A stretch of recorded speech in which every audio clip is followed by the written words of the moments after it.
Hello, तुम्हा सगळ्यांचं आणखीन एका नवीन व्हिडिओमध्ये खूप खूप स्वागत। आज मी तुम्हाला नारळी पौर्णिमा विशेष नारळी भात करून दाखवणार आहे, त्यामुळे व्हिडिओ शेवटपर्यंत नक्की बघा। आपल्याला सर्वप्रथम एक कढई तापत ठेवायची आहे, त्याच्यामध्ये साजूक तूप 2 चमचे टाकायचे आहे। तूप छान गरम झालं ना की त्याच्यामध्ये आपल्याला ड्रायफ्रूट्स टाकायचे आहेत। मी इथे फक्त काजू आणि बदाम वापरले, तुम्ही तुमच्या इथे असतील ते ड्रायफ्रूट्स वापरू शकता। ते थोडे लालसर झाले ना की त्याच्यामध्ये आता आपल्याला खोबरं टाकायचं आहे, नारळाचं खोबरं। 1 वाटी नारळाचं खोबरं, त्याच्यानंतर मी 1 वाटी गूळ टाकलाय बारीक चिरून।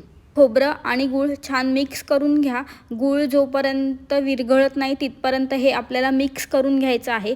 आपल्याला छान हे सारण तयार करून घ्यायचं आहे नारळी भातासाठी।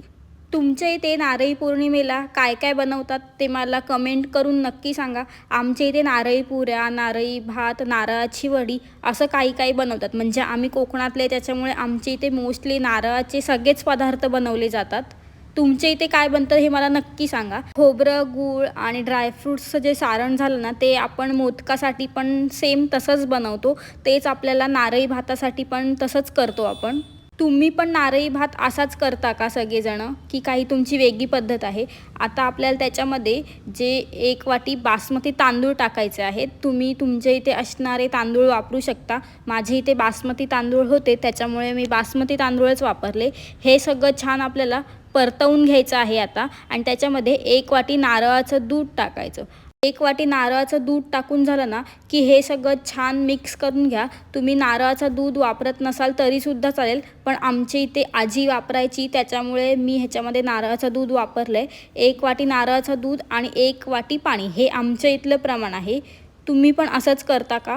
आणि पाणी टाकून झालं ना की आता हे सगळं छान मिक्स करून घ्यायचं। त्याच्यामध्ये आता आपल्याला जायफळ आणि वेलचीची पावडर आणि चवीपुरतं थोडंसं मीठ, जास्त मीठ नका वापरू, थोडंसं चवीपुरतं मीठ, आणि हे सगळं छान मिक्स करून घ्या।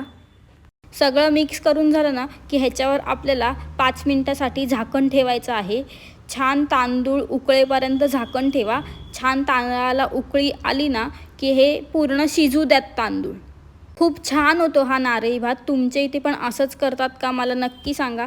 आणि रेसिपी आवडली तर लाईक, शेअर आणि सबस्क्राईब करायला विसरू नका। बाय।